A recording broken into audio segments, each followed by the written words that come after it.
Last week, out of my 12 or 13 listings, I think I had 2 showings across all my listings 2 showings. in a week, all across all boards. Wow. And that includes rentals.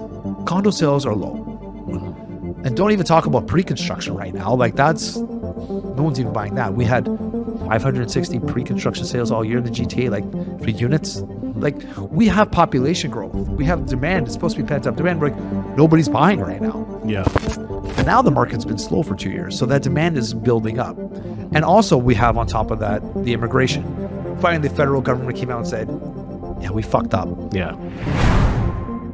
Welcome back to the DC Talks podcast with David Chinelli. This is episode 97, baby. Damn, we're getting close to 100. 97, getting 100. We got a bottle of champagne. We're gonna pop for episode 100. Woo woo. And it's been a glorious ride so far. We're in the 90s now, which is great.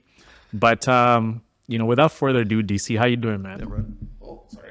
Get it in there. How's your Those week new been? glasses you got going on? I've had these glasses since university, so I typically wear contacts. Yeah. But during the fall, like for me as a ritual, I just wear my glasses instead. A little Malcolm X. Malcolm X. So I have like 4 pairs I rotate. So I have like some translucent ones. I have these I saw the ones. translucent ones. Yeah. So these are like my fall ones. So, and I wear like a nice trench coat. But Let's get into this. What are we talking about today? so today we're talking about the Bank of Canada. Woo! They've done another 50 basis points. 50 basis points, Woo! marking the first jumbo rate cut since June and bringing the rate to 3.75%. It's not enough. Why is it not enough? No one's buying right now. Listen, at the end of the day, the Bank of Canada took way too long to cut rates, right? We had an Urban Nation report. So, yes, 1.25% has been cut since they started cutting, a few months back. Yeah. And they also know that the Bank of Canada also indicated that they're not stopping. Inflation came out as a 1.6%. This shows you like, okay, does that sound good? Well, no, because you need to have, the target rate is always for a good economy between 2 to 3%. We're below 2%. But actually, if you take away mortgage costs and you take away rents, we're actually at a 0.4% inflation rate, which means that last year to this year, like people are barely paying what they paid last year for goods this year. Yeah. That's not good, right? Like there has to be some sort of inflation because what's rising is the cost of living. So, that has to be mitigated also with the cost of inflation. That just makes sense, right? We're at a point right now where actually, if this trend continues, we're going to be in the negative numbers. That's not good for GDP. That's not good for the economy in a whole.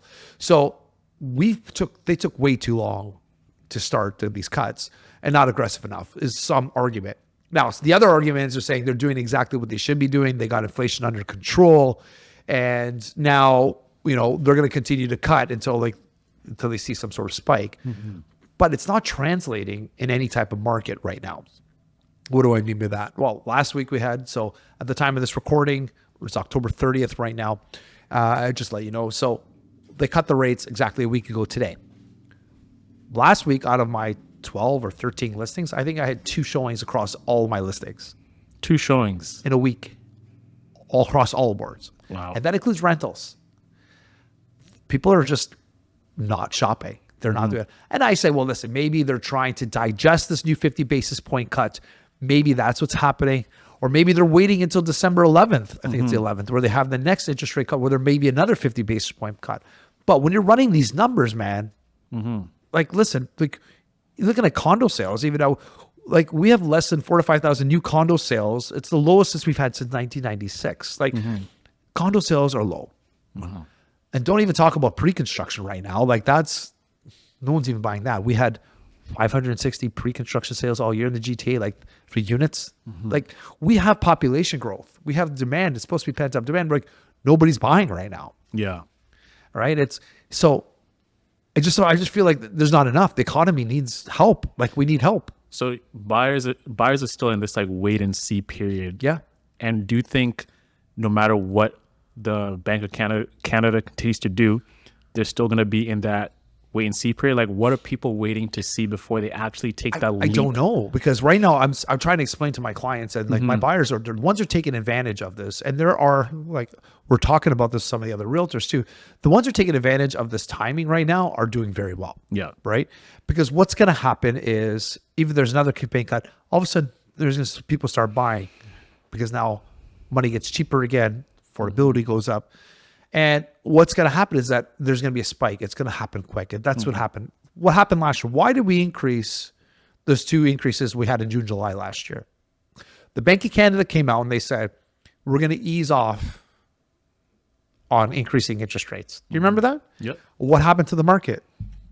It went nuts still. So they came back and said, whoa, we need to calm this down. So that's why we went for 4% of the increase, the 2 back-to-back 25 basis point increases in June and July. Yep. And that killed the market. It absolutely decimated us. But the problem was like we were spiking and then we crashed. So now it's like, well, what happens now? So I think people are still worried that might happen again, right? So buyer confidence is down. But if you're smart about this and you're looking at some of these rates, I've talked about this before. Some of my clients are buying properties hundreds of thousands of dollars below what the sellers had purchased. Like we put an offer in right now over $2 million. We are offering less than the buyers bought back 2 years ago. And we're probably going to get the deal done. And unfortunately, those sellers are going to lose money because they had to pay land transfer tax and they have to pay the realtor. So they're losing out on money. But the benefit to that is like my clients are buying in right now where the market is slow.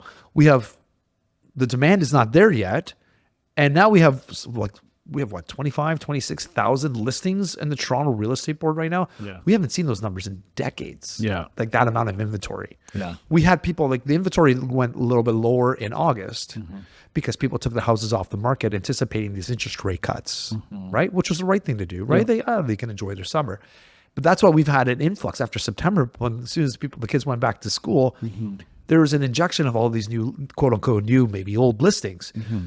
But I just mentioned right now, like buyers aren't coming out. Like I think they're missing out on a huge opportunity right now because it just takes a little spark and this market takes off. Yeah. They're also saying the unemployment rate has also ticked up. So it's sitting at 6.5% in September. And this is intensifying the call for policy easing measures. So the labor force has grown due to population increases, although hiring has remained relatively modest. So do you think this also plays a significant factor in this wait and see? Like a lot of people are. Well, I was saying there's like so there's shortage. there's been a number of things. Sorry, like so a number of reasons why unemployment's gone up, right? Wages have increased, right? So theoretically, the worker from last year is making more money this year, but the small moms and pop shops, well, they can't afford that. So what do? They're letting people go so they can increase the people stick around's wages. So it's not an equal distribution throughout. There are people. So if the government increases wages, guess what's going to happen? Unemployment's going to go up because there's just not enough people purchasing, and a lot of it because people are struggling to buy. Yeah, there's not enough purchasing power to like support it. Exactly. Yeah. Well, we just said the inflation numbers 0.4%. That's crazy. Yeah. Right. People are not buying right now. It's not just real estate. It's just the economy is getting hammered. And like, I don't think people grasp that, right? Like how bad it is right there right now. And but why am I saying that? Well, why am I telling people to buy now? If the economy is so bad, it's like, because if you have the cash, if you have a down payment, you have an opportunity now to make hundreds of thousands of dollars. And we're still, I don't know how many times I have to keep saying that over and over again. Like I'm showing my clients properties and I'm like, you're making money. I'm buying properties. I'm like, or looking like, well, for example, this building, we're still working on that. Like I'm buying now, I just closed on 4 other properties. Well, this year, 2 other properties this year, like, but my purchasing power, I'm trying to get them enough purchasing power to purchase right now. If I had cash in hand, oh my God. Yeah. Yeah. Like you'll be going nuts. I'd be going nuts. Yeah. I'm like, so, and I was like, so the question I always ask people, like, what are you waiting for? Right. Condo prices, for example, have dropped. So again, the amount of sales we've dropped, I think it was from 2021 to now, it's like an 8 or 9% drop in average sale price in Toronto. Right. That's a huge opportunity right there. You know that market's going to come back. When I was out, we had an economic another meeting last night, and it made sense. In 2021 and early 2022, what was happening right there is because of the low interest rates and that free money.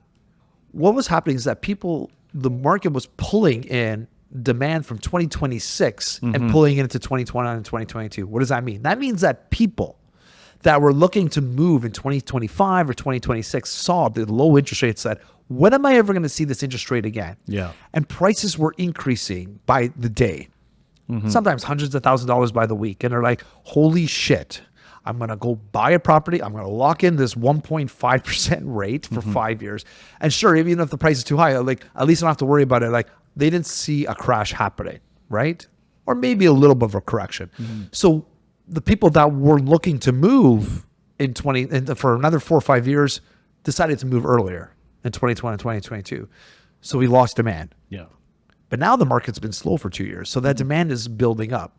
And also we have on top of that, the immigration.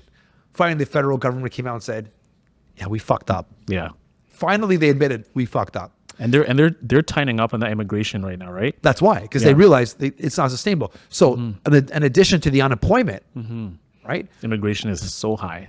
And most of these workers are coming in and want these service jobs, right? They're They're demanding citizenship now too. Yeah, exactly. Can you believe that?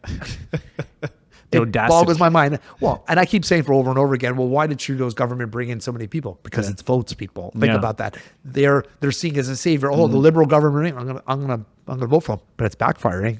It's backfiring. A lot of these people aren't going to vote for liberal now, like we've talked about that in the past. Because they're even seeing now, like even with immigration, a lot of them are seeing it's not even favorable for me to be here anymore, because some of them are even going back willingly. There's an interview I saw. This South Asian guy is just like, Pearson being interviewed by CP24 is like, oh, you were here in Canada for 2 years. Like, why are you going back? It's just like, I only have Uber, Tim Hortons, Popeyes, all these fast food opportunities. The only opportunities that are going to take him on is like, I was making way more money, living way better in India. And now I'm sharing a bedroom, a house illegally, like they're paying like $400 for a space, which is common with barely any windows. It's ridiculous. Well, you've seen in Brampton. Sorry, Patrick Brown is a friend of mine too. And even we keep giving him shit on our St. Mike's chat and stuff too. And he understands what's going on. He's like, they're trying to crack down, but there's people literally renting out half of a bed for crying out loud in Brampton. He's like, so finally they came on the news and they said, like he's like, we have to crack down on this. We're like, yeah, buddy, like it's insane. Like what they're renting for. It's gone too far. It's gone too far. Yeah. And but that's affordable renting. Like we're talking like rents in general. Like the market has shifted. Like so bad. Like even rents right now are decreasing, rent amounts. Really? Yeah. People don't understand that. I was like, I have a rent, or like we have at least how many we have? Like 3 rents right now, 4, something like that for rent. And we're not even like, we're at market value or below, and we're not even getting rentals right now. Like one of my clients, how many offers like are people putting we're barely getting showings, let alone offers. Wow. And those are like, this rent, just give us an offer. Like we have one that was listed for, the market value was around $3,400. They had rented it 2 or 3 years ago for 21, and it's in the heart of downtown. I hate to say that. You know the thing is, I saw your video and your description of the video, like you're putting out, it's nestled in the cozy corner of you're using like the buzzwords, and I was like, DC's actually succumbing to using these verbiage. Well, we use ChatGPT to help that with that, because what it does, we use that because it pulls. It pulls, yeah. I don't use that in my videos, but when it comes to descriptions, we try to optimize our listings. So we use the chat box. We help us optimize those listings. So because you want people like that. I don't know why. It sounds like very seductive language. I know. Like it's such I don't a cozy love it. corner. I don't love it. But shops nearby. It works. Walking distance. But anyway, now let me fucking finish. Sorry. For fuck's sakes. So anyway, we had a list. We dropped it to $3,250. They rented this thing out 3 years ago for $3,100. I only have one person maybe wants to give me $2,950 for it. Their break evens is over $3,000. Or like, and she's like, I was talking to my client. She's like, we've never had this issue before. I'm like, and she's already every week she goes, can we drop the price? I'm like, we can't keep dropping the price. It's like, I don't know what to tell you. Like we're getting showings here and there, but not like, it's insane. That's interesting. And then she sent me the article too, like how rents have drastically dropped, and like we feel it. I had one over here, not like a nice little house, a bungalow over here, and we listed for $4,400. Probably market value is around $4,200, and we had no offers. No one even tried to lowball us. It was just odd. It's just that's odd. Interesting, DC, because we're talking about the population increasing, right? You're saying all these rents are decreasing, like no one even wants to come to a showing. Sitting here, it just doesn't make sense, because we have all these people coming in the country, limited housing. There's available condos. What is driving that? Well, I think a lot of people there's 2 factors. One, because people can't afford things, and because of the unemployment, they're moving back home with their parents, or moving in with their siblings or family members so they can save on rent, right? So Now you have multiple families living in a dwelling, which should only have one person live there or one family live there. So that's happening, right? The other thing is a lot of these would-be renters are now seeing the interest rate drops and are thinking to themselves, Just wait it out. wait it out. And what do? I keep my money to the side, save it up, and I'm going to purchase. And they're still waiting for that wait and see moment, even though the Bank of Canada is dropping. But for them, I would say, like, listen, if I was living in downtown, I was spending this amount of money, and I'm like, I can go live with mom and dad for free. Okay, there you go. I'm going to wait a little bit. I'm like, so all the wages I would have spent for rent, I'm going to now put it towards the down payment, right? And then let me wait a little bit longer. I can wait a little bit longer, even if the price goes up a little. It's not going to skyrocket. The condo market, what I've read from economists, it's going to take at least 2 years for them to rebound to the numbers we were, pre-pandemic. So 2 years, they have time. So the market right now is going like this. I think we're at a bottom, right? We're at a bottom level.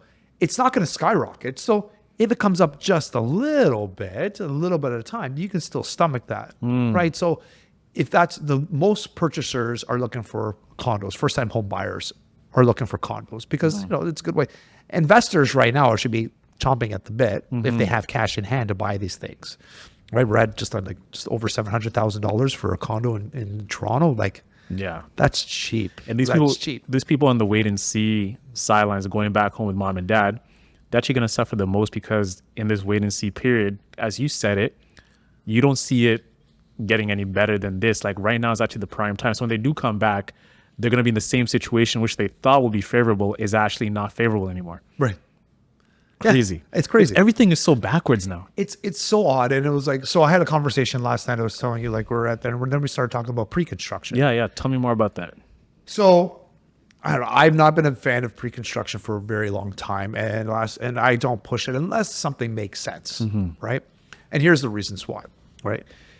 In the past, 14 years, since 2010, the red tape in order to get a condo built has gone up 1,000%. 1,000%. When you mean by red tape, what does that mean? So that means, well, what the government, whether it's taxes, whether figure out for when they're going to planning process, and they have to go to committee of adjustments, and every time they go to plan, they create plans, and they have to spend money, right? And they have to go to the government, and so red tape behind it. It's not the actual building of the project; it's everything before the building of the project, the planning process, right? All that. Got you. It's gone up 1,000% since in the last 14 years. The builders are still making 8 to 10%. They're not making a huge amount of profit. And then the builder's price has gone up.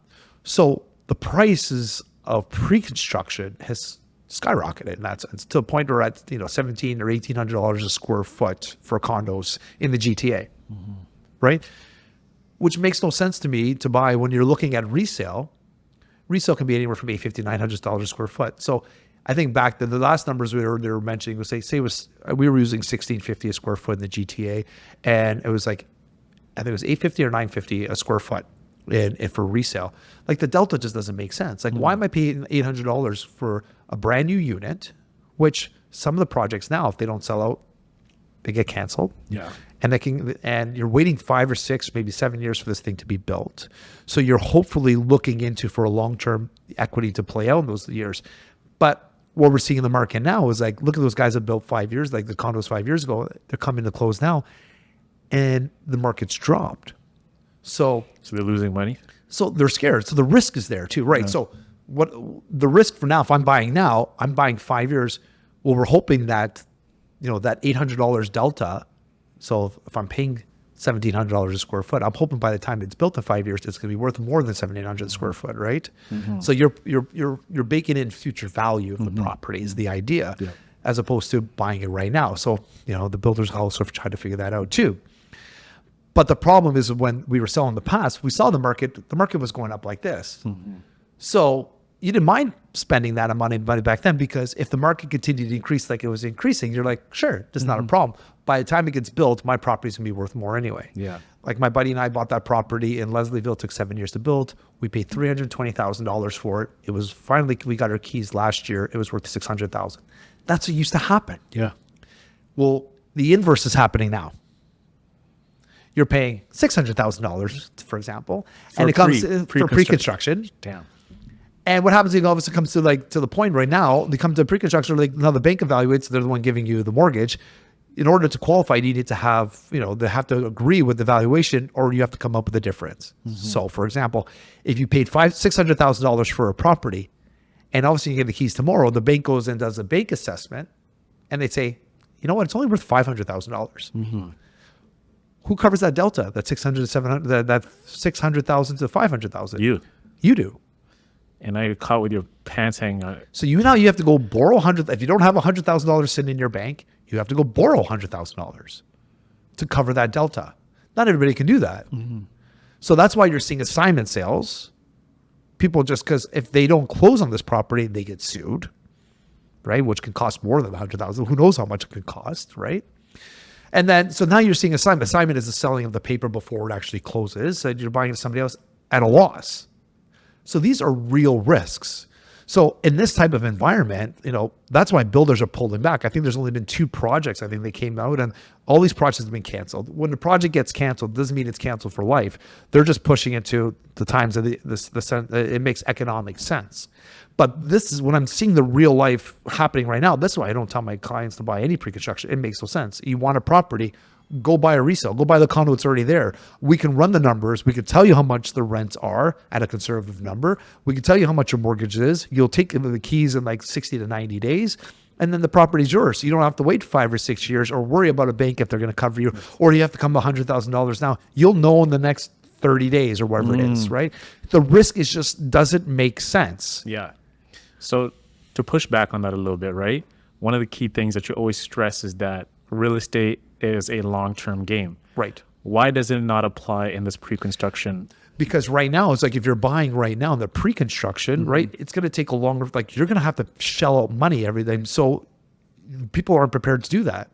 And because it's not always going to go up. You're not always going to be making money on this stuff. What happens if you can't afford it? Right. At the time of closing. Right. And it's always a surprise. Yeah. So it's a risk because you don't know the actual dollar value, what's going to be on closing. So it's like you're investing in a stock market. Like, okay. Right. It's a lot more risky. Yeah. It's volatile. Well, that's the difference. Yep. I'd rather know what my numbers are. If I'm going to lose $500 a month, I want to know this. Did you know over 30% precon? The next few years will go from 5% premium to 30% premium the next few years. No, sorry, that's not the one over here. There was a number here. 30% of investors that closed last year were in a deficit of $1,000 or more per month. That means when you got your keys and you got your mortgage, by the time the renter paid out and you paid your expenses, every single month you're losing at least $1,000.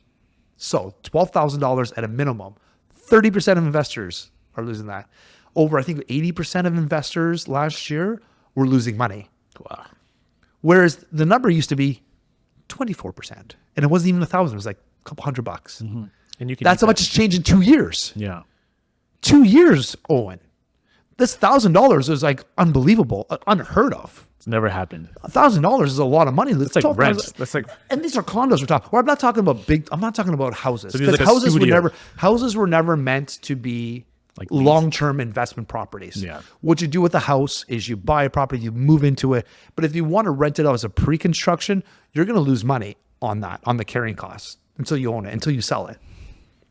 That's real. They're not meant for investment properties. Do people even do that? Yeah, I've been renting. How many did I rent this year? I rented like 9 of them this year for family and friends.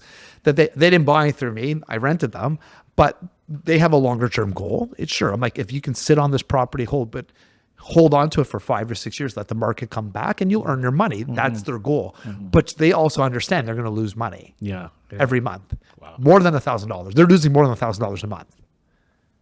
But if you can afford, but I'm talking about condos. Condos, this has not been the norm at all. Damn.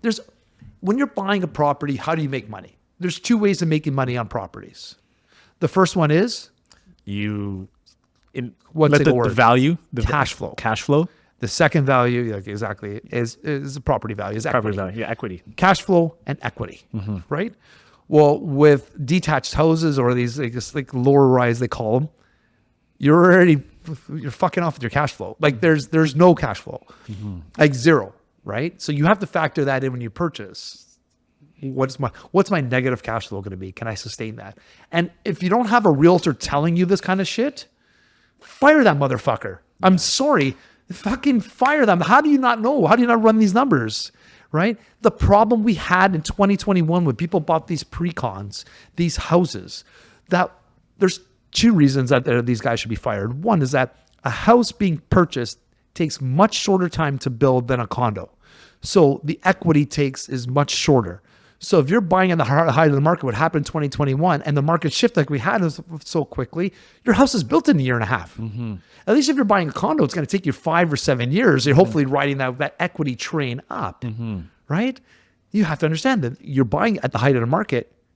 It's going to crash. You got to know it's going to crash. Mm-hmm. You have to think about that. This market can't be sustainable. And it's only going to be built in a year and a half. You don't have the time. It's a long-term investment. There's no time there. Yeah.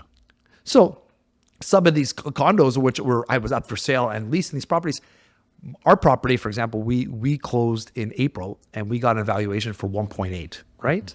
That's what they paid for it. It was great. And the next 2 months, where the market after July and August, where the interest rates went down 50%, the banks were coming back and valuing those houses less than $1 million, some of them. So one of these guys, I talked to Realtor, he's like, we paid 1.6. So not the 1.8, 1.6. So $150,000 less than my clients paid. Okay, fine. He goes, how did you guys qualify for a mortgage? Like, what are you talking about? We qualified it was March 31st when the market started to go up. And he's like, yeah, we just got a market valuation for $960. My client's got to come up with $700,000. Do you see the issue, right? These houses it's more volatile. A single family dwelling is more volatile. That market is volatile. So you have to take that into consideration. If your realtor doesn't tell you that, what is it? What is his job or her job? Mm-hmm. Do they not understand this? Mm-hmm. Like if you're moving in with your family, you don't give a shit. Absolutely. I want this house being built. You're buying a precon. This makes sense. Okay. I'm paying this. I'm paying 1.8 million or 1.6 like those guys did about moving into it. Then who cares? Long-term game. Enjoy your house. You don't care that the market is doing this and this. Because you're going to be living in it? You're going to be living in it. Yeah. Enjoy your home. Mm-hmm. Do whatever you want to. Decorate it, upgrade it, go for it. Be in the market 10, 15 years. By the time you sell, you know the market's going to be up in 15 years. Yeah. Right? That's going to happen. Mm-hmm. But you try to get those same returns in a year and a half, good luck. Yeah. But I don't understand how people aren't talking about this. So why do we glamorize precon if it's this volatile? I don't know. Because what happened in the past, and I was explaining to this meeting when I bought that one I was saying with Steve and I bought, we paid $320 for it. Mm-hmm. At the time, resales were going for like $350 around that. And he goes, oh, I don't know about that. I'm like, well, it wasn't that particular unit, but around like we were getting a little bit of a discount because we were buying properties on spec, right? On what they think they look. We were buying properties what they look like on a sheet of paper. There was no physical walking around. They had a showroom. You get to see what the kitchen kind of looks like and maybe some renderings. And we took a leap of faith. Plus the deposit structure was fantastic. You only 20% within, what was it? 5% within 30 days, the next 5% within 180 days, another 5% in, a year from now. And the last 5% was on closing. So you had this beautiful 20% structure. Now some of the guys are trying to get that 20% in 365 days. Now the prices, like I said before, of buying it on paper are almost double, right? They've gone up. So those are the two issues. And the third issue why we used to glamorize pre-construction was that you didn't need to get a firm approval of a mortgage, right?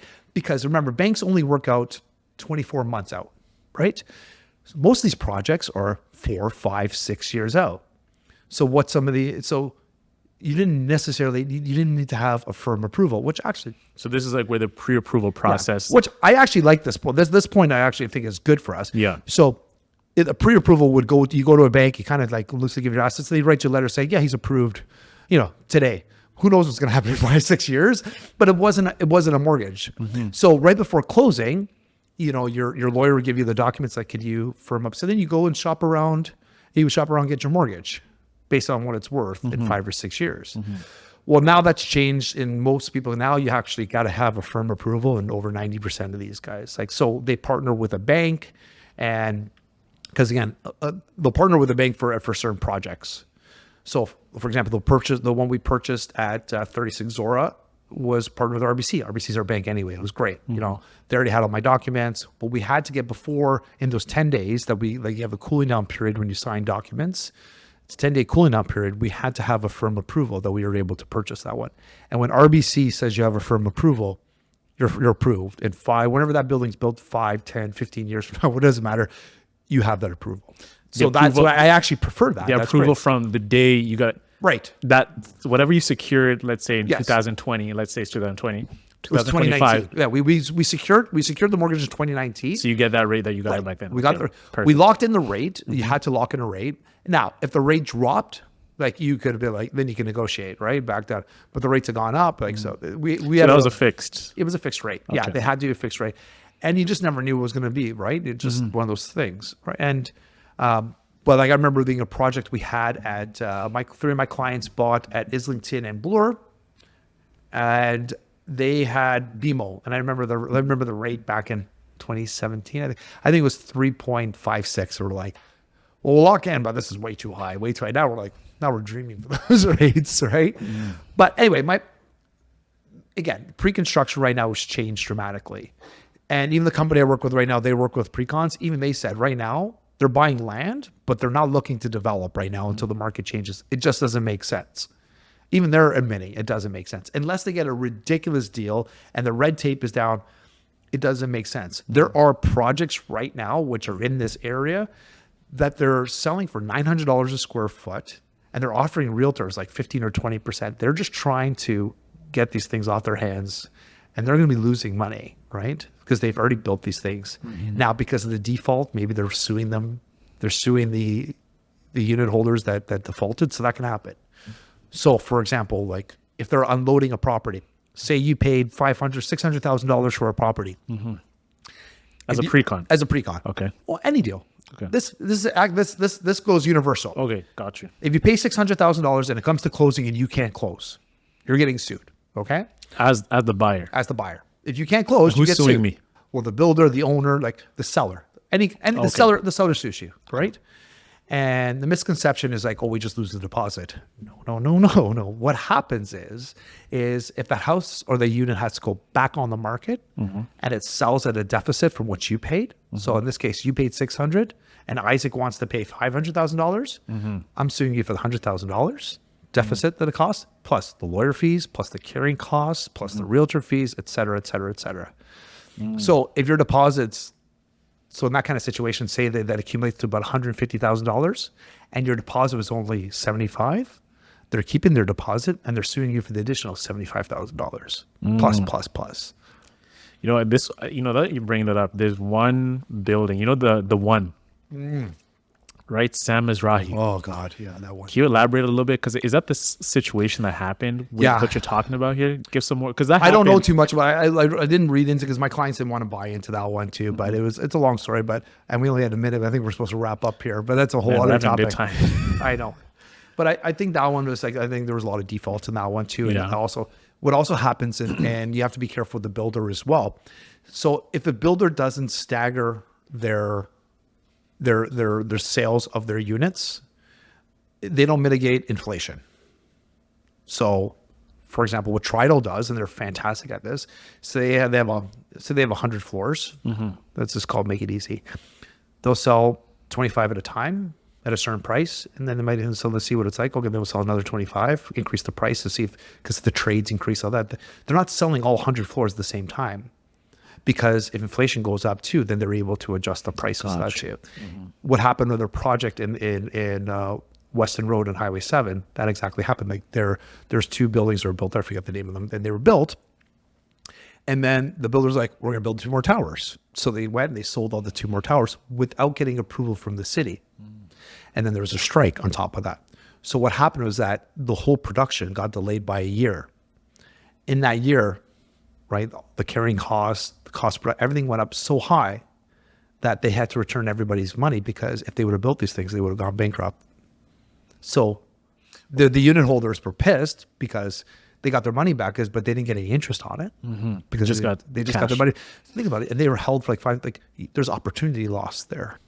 But what if they did lose the money and now we're like, oh my God, you lost money? So it's actually better you got your money back than actually getting screwed over. Well, you got to remember, when you're buying a pre-construction, it stays in the lawyer's trust account. It doesn't go to the builder. Okay. Yeah. Right? Yeah, It doesn't go to the builder. That's what people don't understand. It doesn't go to the builder.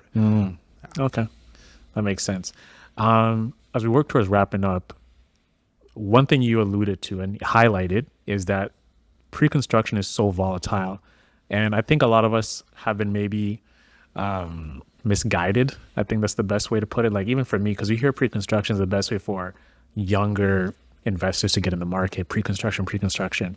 It can be. It can be. But what are some of the questions that you should be asking your prospective realtor so you don't end up having a disaster where like upon closing, you actually are owing $50,000, $100,000, $150,000. Like ways to mitigate so that. what you want to ask, okay, what are the development fees if you have to pay in addition? Are you capped your levies? So levies is what the realtors, the builder can add. Like we always cap it around 10,000 or something like that too. So that's additional money you have to pay upon closing for hooking things up, and like, so they're called levies. So ask, are your levies capped? You know, another thing is you have to look out for is, you know, what is completion set date, right? Because they're only allowed to extend it by for a couple of times. I think that if it extends more, they're supposed to pay back the unit holders. So that's also what's happening. What do you want to do is run the numbers. Well, what is the price of the condo now? Or if it's, I'm assuming we're talking the condo, what's the resale in the area for, right? What's the projected growth going to be in that area? Why is this area like coveted, right? Like why are they so cheap, right? So for example, we bought in Leslieville, like we knew it was an up and coming neighborhood. At the time, it wasn't, it was all right, but it was up and coming. So we knew we were getting a discount for where it was. So these are kinds of things you have to make sure. And then on closing, how do we stop? Like we will never know what the market's going to be like. So if you're moving into it personally, how long is it going to take for completion? What do I do in the meantime? Investors want it to be a longer period of time. I don't care if I buy a pre-construction unit, it takes 7 years to build. I'm not moving in anyway. The longer it takes, the more time I have to build equity. And hopefully the market continues to grow, right? That's the idea. But if you're moving in personally, like, well, what are you going to do in the meantime, right? That's why it doesn't make sense a lot of, for you know, first-time home buyers, they're buying pre-con. You know, it makes sense if you look at the deposit structure, because I know like that's people say like, I love the deposit structure. Always ask, when is the deposit due? That's also a big one. But why, like, you know, the deposit structure is one thing, but what's going to happen with the money? Like, can I put that money to somewhere else, right? So always know your end game. Okay, if it's going to take 4 years, are you okay to live with your parents for 4 years? Or are you going to rent for 4 years? Because that's also a cost you have to take into consideration, right? So there's a lot that goes with it, right? And now the other question is too, if it's a house you're buying too, it's like, okay, how long is it going to take to build? It's different. Are you able to? What happens if the price drops? Can you mitigate that? What are, like, these are questions I ask. So it's like, you're okay now, like, but if you're going to put all your eggs in one basket, it doesn't matter what you're buying. Like, what happens if the valuation comes in less? What are you going to do? I don't think people ask the right questions now. Now they're realizing, holy shit, yeah. So one of my clients, we bought, and he had to borrow money off his dad, right? He had to put 65% down now. Unbelievable. Just to buy his property. He's like, this doesn't make sense. I already put 20. I had to get another 45% from my dad just to close my property. Insane. Things aren't making a lot of sense right now. And I'm just aggravated about it. Like no one's talking about it. Yeah. You know? And also one thing I'll bring up too is the motivations of, let's say, like your fellow real estate agent that you're using. They might not be a David Chinelli who's armed with this type of information, right? And how many of those type of realtors are going to go that extra mile to be like, you know, so it's such a toss up. Yeah. It's like trying to find a diamond within a sea of 80,000. Always interview a realtor, ask them the hard questions. Why does this make sense? Yeah. But sometimes even hard because, oh yeah, my friend, my family, my sister's a realtor. And I've seen that happen. Like my mom's friends, I call him my uncle out of respect because we've known him for a long time. Yeah. This family moves from Nairobi to Canada. They want to buy a piece of property and things just, I don't know. Pretty much. Isaac's getting mad at us. yeah. But he goes with another realtor, messes up the entire family relationship. Yeah. Can't bring to the cookout, nothing. So it just messes up vibes. There's 3 pitfalls you always got to do. And I always tell people when you're interviewing a realtor, we'll end with this. 1, I have one of the pitfalls I've seen before. I have a friend or a family member as a realtor in the family. Interview them as the right person for the job, not because of nepotism. They talk to them, make sure they communicate Ronnie correctly. James. Always interview other realtors besides your family members. Yeah. If they're the right fit, then it's a good idea. At least if you go with another person, you can explain to your family member why you chose them over them. Number 2, don't go with somebody that, when you're selling a property, just agrees with the price. Okay. Yeah. Your house is worth like market research says your house is worth $1 million. I want to list it for 2. Well, if anybody could sell it, I'll sell it. Like that's them selling it to you because they're trying to get the listing, and you're just going to cause frustration because you're going to have to cut the price. You need to have market evaluation. I walk away from properties when people the evaluation is they're too high. It just makes no sense because we're going to sit in the market. I'm going to spend a ton of money and it's not going to sell. And the third thing is the low commission guys. Those low commission guys, a lot of there's 74,000, 73 or 74,000 realtors in the Toronto Real Estate Board right now. Mm-hmm. Over 1/3 are part-time. Over 47% did 0 deals last year. Another 43% did 1 to 6 deals. That means these guys have commission breath. They're dying to get anything hands on it. They are not performing because they don't add value. They don't know what they're doing. I'm sorry, like they might be new in it, so I understand. So like, but a lot of these guys, like they're cutting their commission because they don't actually give value to the property, which means they don't know how to do proper pictures, videos, marketing. They don't know how to do open houses the right way. They don't know how to talk to their clients. They just need to get in and get out to feed their family. So be careful of the low commission.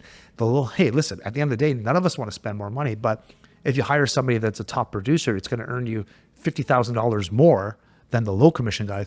That 1% you're saving or 1.5% you're saving, it pales. If you're only saving $15,000, where you could earn $50,000, you're leaving money on the table. Yeah. Anyway. There's one guy who was bragging about selling like a studio with like a beam in the middle, just like because he wanted to get rid of it. And he was just like, met this guy at a bar, like, just having drinks. Like, yeah, I sold a studio, like, those beams in the middle and like it's in the corner and it just kind of obtrusive of everything. I was kind of like, bro, like, why are you in this business if you're just gonna put someone up in like a situation where it's actually not really favorable to them? With this, the unit is horrible and this, and you're still gonna sell it. Horrible. Anyways, guys, that was episode 97. Let us know what you think about the Bank of Canada's latest moves, and if you have any questions about real estate or anything about buying a property within the GTA, you know who to hit up here, Mr. David Chinelli. Leave a comment below, rate, review, subscribe, like, comment, share all our content on all channels, and we'll see you next week for episode 98 with Karen and Russell. Yeah, that's gonna be a good one. Gonna be in for a treat. All right, bye everyone. Ciao.